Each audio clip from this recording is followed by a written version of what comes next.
Hello বন্ধুরা, কেমন আছেন সবাই? রিসেন্টলি বরবাদ সিনেমাটা রিলিজ হয়েছে আর এটা নিয়ে কিন্তু চারিদিকে তুমুল আলোচনা।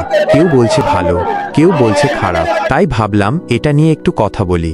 প্রথম দিনে সিনেমাটা মোটামুটি ভালোই ব্যবসা করেছে।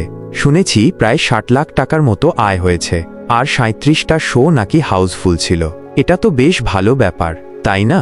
তবে সিনেমাটা নিয়ে কিন্তু নানা রকম কথা হচ্ছে। কারো গল্পটা ভালো লেগেছে, আবার কারো কিছু দৃশ্য বা ডায়লগ পছন্দ হয়নি। আপনারা যারা দেখেছেন আপনাদের কেমন লেগেছে সেটা কিন্তু কমেন্ট করে জানাতে পারেন। এখন দেখা যাক সিনেমাটা শেষ পর্যন্ত কত টাকা আয় করে। 100 কোটি টাকা আয় করতে পারবে কিনা সেটা তো সময়ই বলবে। তবে আপনাদের ভালোবাসা আর সাপোর্ট থাকলে অসম্ভব কিছু নয়।